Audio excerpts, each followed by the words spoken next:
Ce message vous est présenté par l'Assemblée chrétienne Le Tabernacle. www.letabernacle.net. Alors Dieu, il a pourvu à quelque chose de bien utile pour nous. Il nous a baptisés d'un seul esprit pour former un seul et même corps. Donc, notre signe de l'unité, c'est vraiment d'être rempli du Saint-Esprit. Ça, c'est juste. Et quand on est rempli de l'Esprit Saint, frères et sœurs, alors, on parle le même langage. On vit la même chose, on adore de la même façon. Vous avez vu que dans l'adoration, il n'y a plus de différence. Il n'y a que des cœurs qui sont ouverts devant Dieu. Il n'y a plus de pensées qui viennent. Voilà, on adore le Seigneur. On est comme hors du temps. Ça ne vous donne pas cette impression quand vous adorez que le temps n'existe pas. Vous pouvez passer du temps devant le Seigneur. Amen. Alors voilà. À nouveau une prédication. Ça me fait penser à Christian Pellon qui dit et certains chrétiens font du lard sur leur chaise. Ils sont tellement gavés de prédications qu'ils font du lard. Alors, ça veut dire qu'ils entendent la parole, mais ils la mettent pas en pratique. C'est dommage. Parce que pratiquer la parole, c'est une vertu qui nous amène à la croissance et à devenir intelligent dans le Seigneur.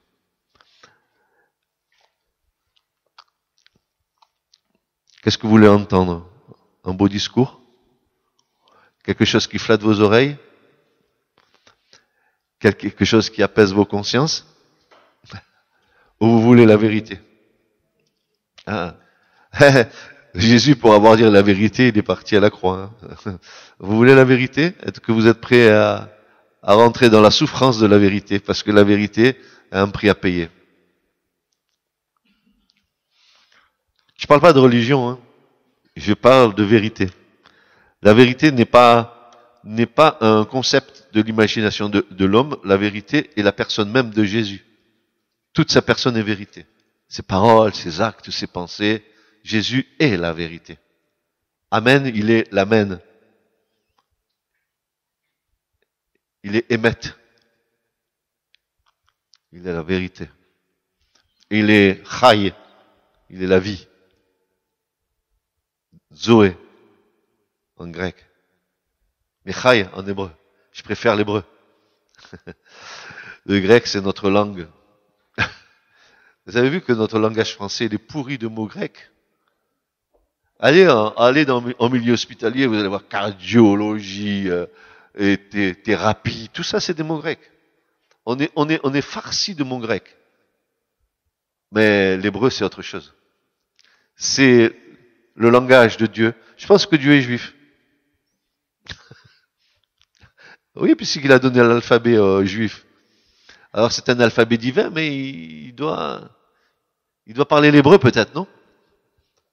Ou alors il parle toutes les langues. Je crois qu'il parle toutes les langues.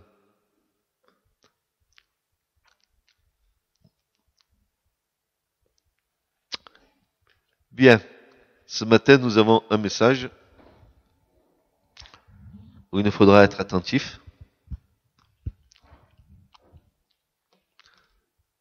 Un message, c'est comme un enfantement, c'est dur.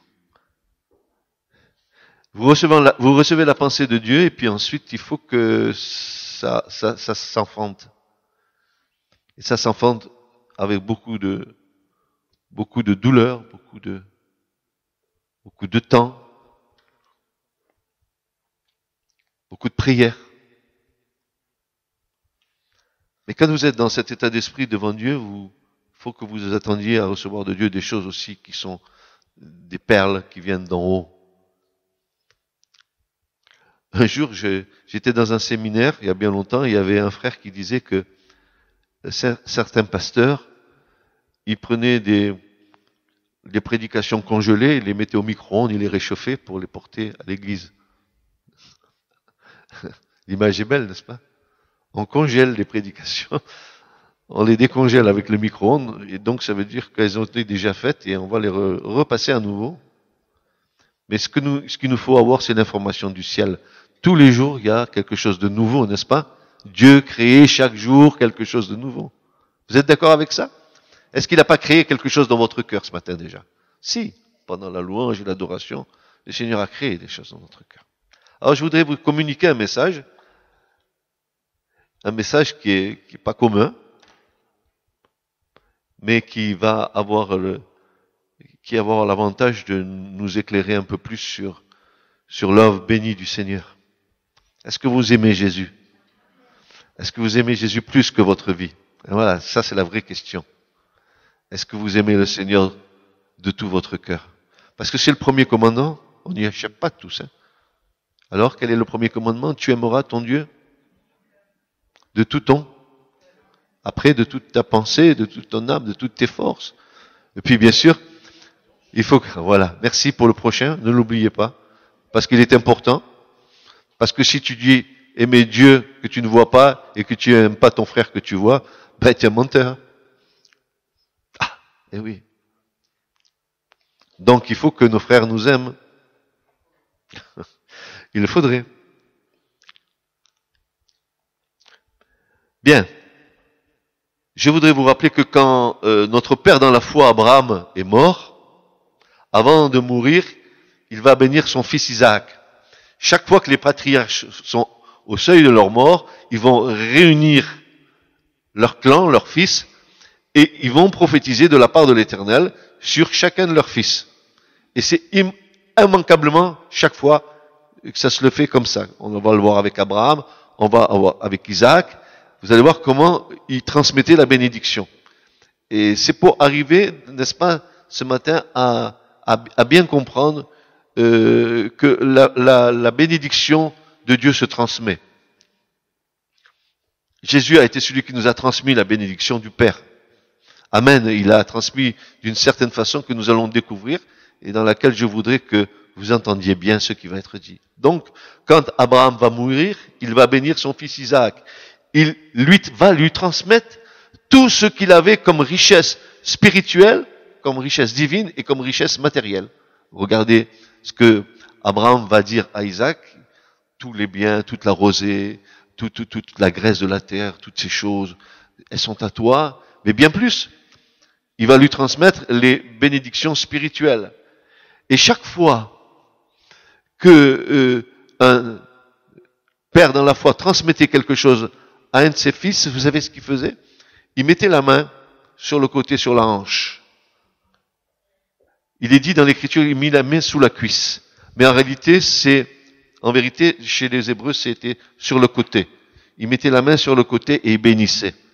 Et ça m'avait tellement interpellé, cette chose, de voir que les pères qui transmettaient la bénédiction, ils la transmettaient en posant la main sur les côtés. Je me suis dit, mais c'est un geste prophétique qui doit avoir une vraie raison à cela, que la bénédiction est transmise sur le côté qui est le plus fragile de l'homme. C'est là où l'homme est le plus fragile, le côté. Tu peux me donner des coups dans le dos, mais si tu me donnes un coup sur le côté, c'est là où je suis le plus fragile. Mais les pères dans la foi, les patriarches, mettaient leurs mains sur les côtés pour transmettre la bénédiction. Ainsi, Abraham a fait avec Isaac. Il va mettre sa main sur le côté. Et il va prophétiser en lui disant, voici tous les biens que tu auras, les biens spirituels et les biens matériels. Et chaque fois que les prêtres en Israël devaient bénir Israël, c'est toujours par le côté. Toujours, nous verrons les prêtres faire pareil. Ils posent les mains sur les côtés. Alors nous, on a l'imposition des mains, hein, ok? Mais c'est pour recevoir de la part de Dieu quelque chose. Mais dans l'Ancien Testament, c'était sur le côté qu'on posait la main. Et chaque fois que les patriarches voulaient transmettre quelque chose à la fin de leur vie, ils le faisaient ainsi. Isaac va faire la même chose. Quand il est en train de mourir, il donne la bénédiction à Jacob en pensant que c'était Ésaü. Vous vous rappelez la tromperie de Jacob avec sa mère. Sa mère, elle a bien œuvré pour que ce soit son chouchou qui ait le droit d'aînesse. Hein, normalement, c'était Ésaü. C'est pour ça qu'il y a eu la guerre entre Ésaü et Jacob pendant un moment, n'est-ce pas? Mais Isaac a fait la même chose. Il a mis à nouveau la main sur le côté. Et ben, ça c'est la paternité, c'est la bénédiction par laquelle Dieu se donne lui-même en tant qu'il est lui-même source de vie en lui-même. C'est par le côté que les patriarches transmettaient la bénédiction. Alors maintenant, ayant vu que la bénédiction se transmettait par le côté, on va arriver à comprendre le geste prophétique qui s'est passé dans le Nouveau Testament. Frères et sœurs, je crois que c'est pas en vain que Dieu fait faire les choses à ses serviteurs. Il y a toujours derrière les gestes que nous accomplissions une portée, parfois que nous ignorons, mais une portée qui est réelle, que Dieu va accomplir. Et peut-être que les patriarches, en posant la main sur les côtés, ne percevaient pas encore la portée de ce geste. Ça, c'est quand Christ en nous bénit, il en est de même. C'est de son côté percé que jaillit, qui est source de la fragilité. Aussi, que va jaillir la bénédiction éternelle, l'enfantement de la vie. Frères et sœurs, nous allons comprendre que c'est par le côté percé de Christ que la bénédiction va jaillir pour nous. Vous allez voir comme c'est beau. C'est de son côté percé, source de fragilité, mais aussi de bénédiction éternelle, duquel va jaillir l'enfantement de la vie. La bénédiction éternelle apparaît, et qu'est-ce qui apparaît? L'épouse. L'épouse apparaît. Du côté percé de Christ, l'épouse apparut. Comme de la côte d'Adam, Ève est apparue. Adam, Dieu l'a fait tomber dans un profond sommeil, il a tiré du côté d'Adam, Ève, son vis-à-vis. J'ai l'habitude de vous dire ici dans l'assemblée que Ève n'a pas été créée. Elle a été bâtie à partir d'Adam, à partir de la côte d'Adam. Seul Adam a été créé. Homme et femme, mâle et femelle. Et Dieu a tiré Ève d'Adam. Il en a fait son vis-à-vis. Pour cela, il a fallu que Adam tombe dans un profond sommeil et que Dieu tire de son côté ce qui serait son vis-à-vis, Ève. Ainsi pour Christ, à la croix.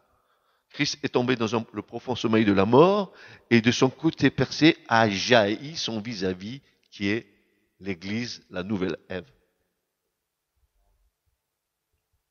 C'est beau, n'est-ce pas?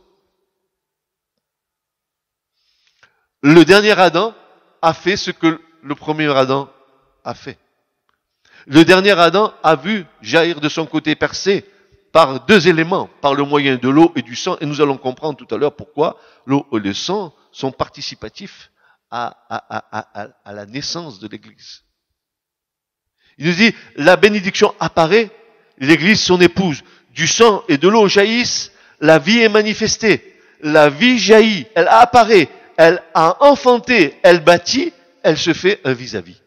Voilà, Jésus a son vis-à-vis, comme Adam avait comme vis-à-vis Ève, eh bien Christ, il a comme vis-à-vis la nouvelle Ève, l'Église. Savez-vous que l'Église est la nouvelle Ève? Non, vous ne saviez pas ça? Est-ce que vous lisez vos Bibles?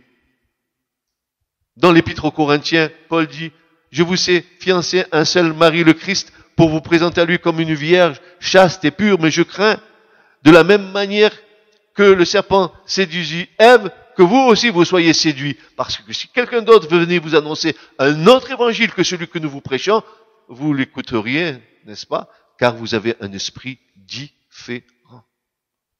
Donc, il est clair que l'Église est la nouvelle Ève.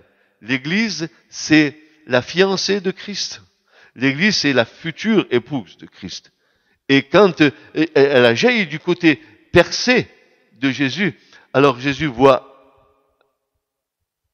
la nouvelle Ève, l'Église, et l'Église voit son Seigneur, le Christ, le dernier Adam. Vous allez voir comme c'est intéressant de voir ce que le Seigneur a fait pour nous. C'est d'une telle profondeur. Frères et sœurs, j'aimerais que ce soit des perles que nous partagions ce matin. Je regarde l'Église et je me vois. Parce que je suis dans l'Église. Oui ou non? Je regarde l'Église et je me vois. Je vois l'Église et elle me voit. Oui ou non? Je vois l'Église elle me voit. L'église me voit, et moi, je la vois. La réciprocité. Donc, il est clair que quand je vois l'église et quand elle me voit, je m'identifie, n'est-ce pas, à cette relation de Christ avec l'église. Je suis dans le corps. Je suis partie intégrante du corps, je suis un membre du corps. Amen. Vous êtes un membre du corps. Vous êtes l'épouse de Christ, vous êtes la nouvelle Ève. Et quand la nouvelle Ève voit son Seigneur voit la nouvelle Ève. Je suis dans l'église et je vois l'église me voit, mais l'église voit Christ, de même que Christ me voit. La relation est établie.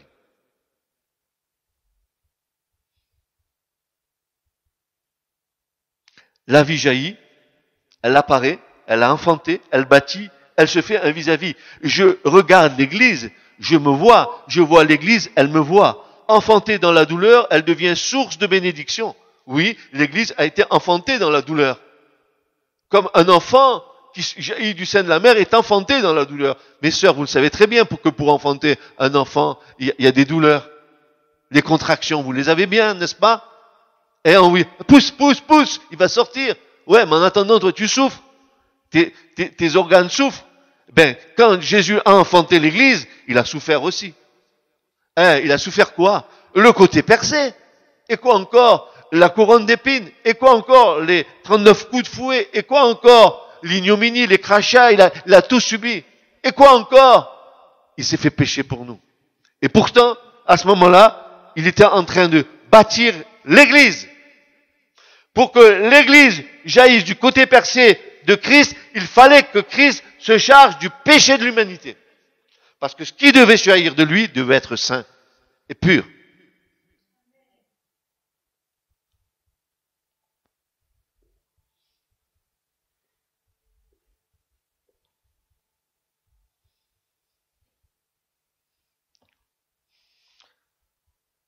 L'église a la vie. Je vois l'église. Elle me voit. Elle enfante dans la douleur. Elle devient source de bénédiction. Le Christ a la vie en lui-même. Il est principe de toute vie. L'église a la vie. Il s'est anéanti pour élever l'église. En retour, il lui donne sa vie. Il lui communique les vraies valeurs de la vie éternelle. Oh, mais écoutez, faut qu'on cesse de poser ses fesses sur une chaise et d'entendre un évangile à l'eau de rose dans lequel on comprend peu de choses et on passe à côté de toutes les valeurs du royaume de Dieu. Faut cesser avec ça. Faut cesser d'être des bébés. Il faut grandir, n'est-ce pas? Il faut que Christ grandisse en nous. Christ en nous, l'espérance de la gloire, jusqu'à toute la plénitude de Dieu. Ça veut dire quoi? Ça veut dire qu'on va continuer à avoir un petit Jésus. Un Jésus qu'on a fait à notre image. Mais Christ, c'est Dieu. C'est le créateur de toutes choses. Nous ne pouvons pas continuer à dire que nous croyons en Jésus et que nous avons un petit Jésus.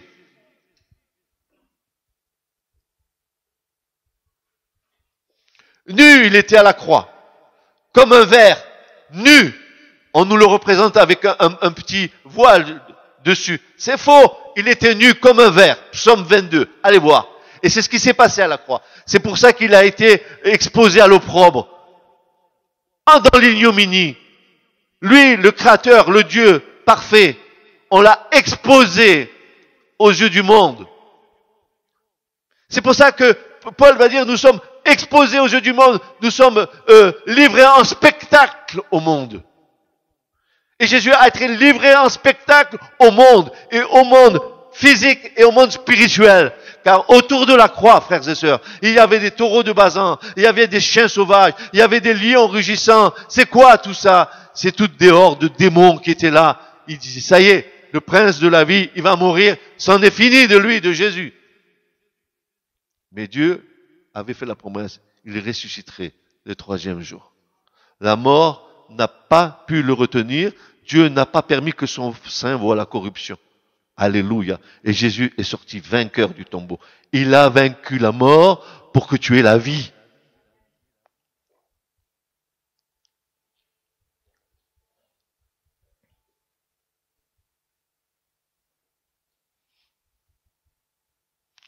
Il lui communique les vraies valeurs de la vie éternelle. La lance qui perce à son côté, moyen de mort, fait jaillir la vie.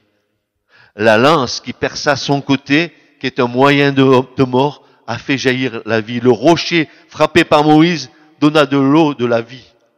Et Jésus a dit, oh, quiconque a soif, qu'il vienne et qu'il boive de l'eau de la vie gratuitement. Christ était le rocher spirituel, d'où l'eau coulait pour abreuver les Israélites dans le désert.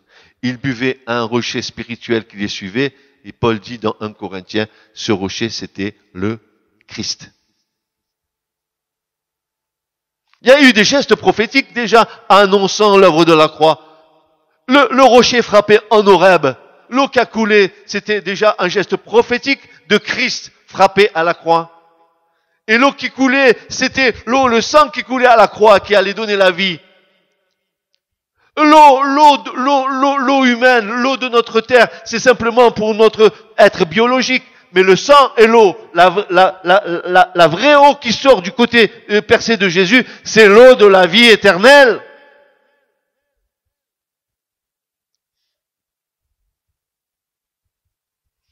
C'est pourquoi Jésus a dit, quiconque à moi et a soif, qu'il vienne à moi et qu'il boive de l'eau de la vie. Mais quelle vie? De la vie éternelle. Quelle vie éternelle? Par Christ, en Christ. Il est le principe même de la vie éternelle. Je suis la résurrection et la vie, dit le Seigneur. Quiconque me suit ne demeurera pas dans les ténèbres, mais il sera à la lumière de la vie. Alléluia. Alléluia. Tu comprends ce que tu es ce matin? Et tu comprends ce que Jésus a fait pour toi? Quel Jésus tu connais dans ta vie? Franchement, quel Jésus tu connais? Le Jésus de nos églises? De nos doctrines? Ou tu connais intimement le Seigneur? Tu as dit Seigneur combien de fois dans ta vie? Seigneur, Seigneur, Seigneur, Seigneur. Et en avant du Seigneur. Tu en as tarsiné des mots Seigneur, hein, n'est-ce pas? Mais pourquoi Jésus va dire à un moment donné, vous dites Seigneur, Seigneur, et pourquoi vous faites pas ce que je vous dis de faire? Et puis il va dire, oh Seigneur, nous t'avons vu faire des miracles en ton nom. Seigneur, nous t'avons vu. Je ne vous connais pas. Je ne vous ai jamais connu. Dixit Jésus. Pourquoi il dit ça? Parce qu'il sous-entend que nous ne le connaissons pas, parce que nous n'avons pas une relation d'intimité avec lui. Car le verbe connaître ici, qui nous est donné dans l'écriture, c'est le même mot, hein, n'est-ce pas? Et qui est une connaissance de l'ordre de la relation avec l'homme et la femme, c'est-à-dire de la réaction sexuelle qui se fait dans l'intimité. Et Jésus, il nous dit, on ne se connaît pas de telle manière où tu es rentré dans la chambre avec moi et que tu as eu une communion intime avec moi. Tu peux dire Jésus tant que tu veux, mais ça n'aura aucune puissance, aucune influence si tu ne le connais pas à lui et la puissance de sa résurrection et la communion à ses souffrances. Tu comprends ça? Sinon, tu ne le connais pas. Tu ne connais pas le Seigneur. Oui, Jésus veut que tu le connaisses, mais dans l'intimité. Et puis je vais te dire ce matin, il y en a marre de jouer à l'église. Commence à vivre dans ta maison ce que tu prétends être dans le Seigneur. Commence à vivre une vraie relation dans ta maison. Pas tous les dimanches ou pas tous les jours de semaine quand tu viens ici, simplement. Dans ta maison. Chaque jour, à chaque instant, à chaque moment. Comme l'Esprit de Dieu te conduit. Si tu chantes, chante. Si tu loues, loue. Si tu adores, dors. Si tu intercèdes, intercède. Selon l'Esprit. Alors tu seras dans la vraie vie. Et n'attends pas d'être le dimanche ici pour être spirituel.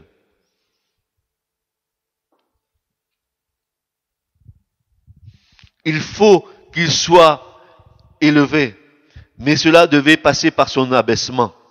Voilà ce que Paul va déclarer. Mais s'étant anéanti lui-même, prenant la forme d'esclave, étant fait à la ressemblance des hommes, et étant trouvé en figure comme un homme, il s'est abaissé lui-même, étant devenu obéissant, et obéissant jusqu'à la mort, et à la mort de la croix. C'est pourquoi aussi Dieu l'a haut élevé, et lui a donné un nom au-dessus de tout nom, afin qu'au nom de Jésus se ploie tout genou des êtres célestes et terrestres et infernaux, et que toute langue confesse que Jésus-Christ est Seigneur à la gloire de Dieu le Père.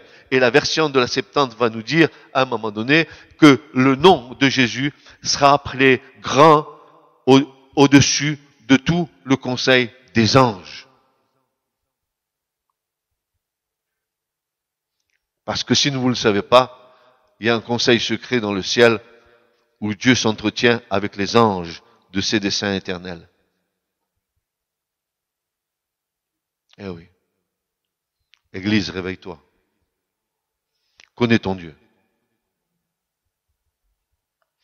Il faut qu'il soit élevé, et cela devait passer par son abaissement. Et que toute langue confesse que Jésus-Christ est Seigneur à la gloire de Dieu le Père. Mais pas seulement les êtres célestes, les anges, mais aussi les êtres terrestres et aussi les démons qui sont liés, les anges qui ont perdu leur dignité, qui sont liés dans l'abîme, aussi devront plier le genou devant le Seigneur.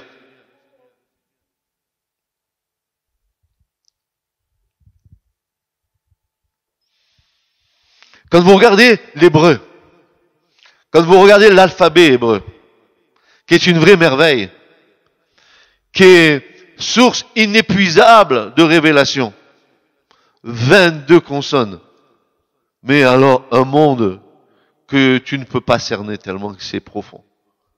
Tu comprends que la dernière lettre de l'alphabet hébraïque, c'est le mot tav, le T que nous avons nous dans notre alphabet français.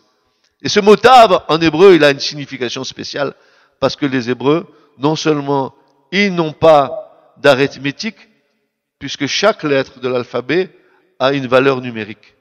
Mais ce mot tav, enfin, le dernier mot de l'alphabet, était représenté dans l'alphabet hébreu ancien par une croix.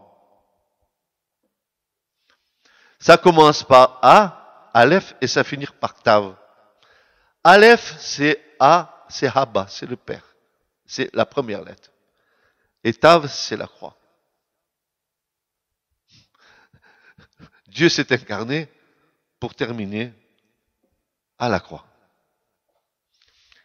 Passé par le Aleph, il est allé jusqu'au Tav. Et à la croix, il a donné sa vie. Mais il a donné sa vie pour mieux la reprendre. Et pour retourner vers le Père, vers le Aleph. Quand il est arrivé en bas de l'alphabet, il est remonté au départ dans le Père. Ouais. J'ai le pouvoir de donner ma vie, j'ai le pouvoir de la reprendre. Et quand il est ressuscité, il est monté au ciel, il a été glorifié. Donc, il est parti de la croix, du Tav, il est remonté vers le Aleph, vers Abba, vers le Père, en haut. Ce message vous a été présenté par l'Assemblée chrétienne Le Tabernacle. www.letabernacle.net